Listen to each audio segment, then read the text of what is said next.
seni tehdit eder beyim.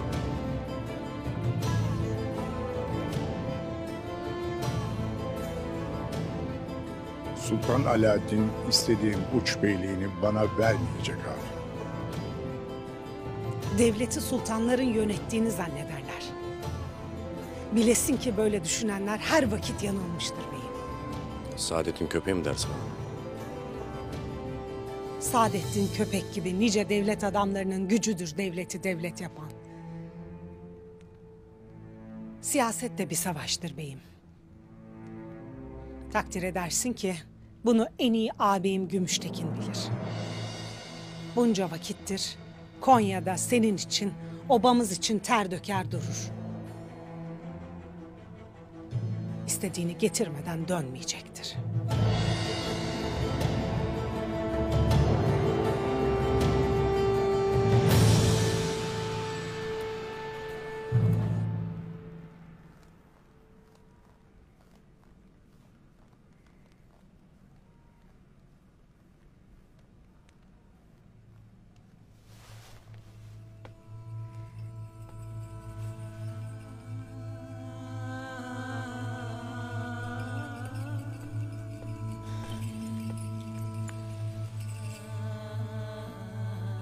Neyin var Selcan?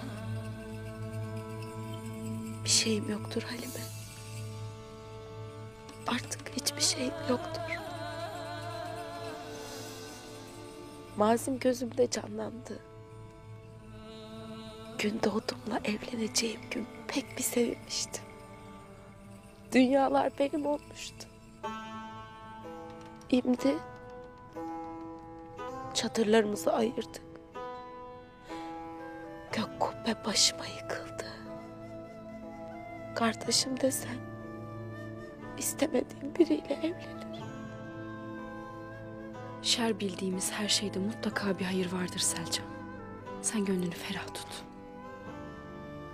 Bu şerdeki tek hayır senin için olacak Halime.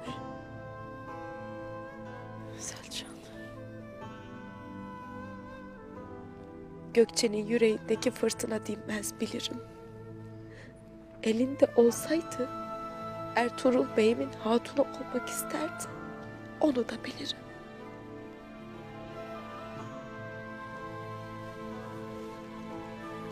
Her şeyin hayırlısı olsun Selcan. Gündoğdu Bey'imin öfkesi dindiği vakit siz de bir araya geleceksiniz. Bu sefer başka Halime.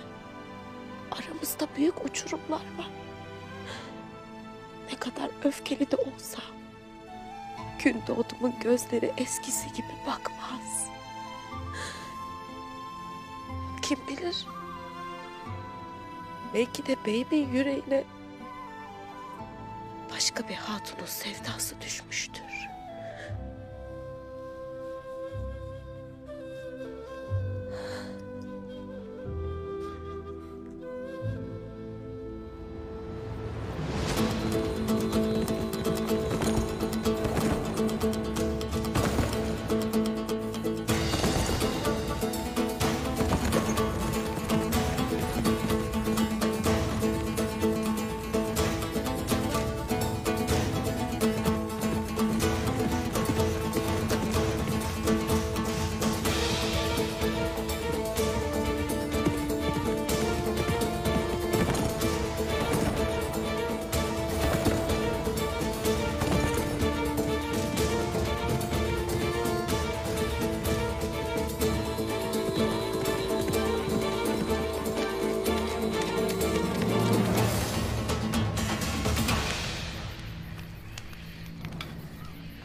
Demek Öge dayın yanındaki casussun.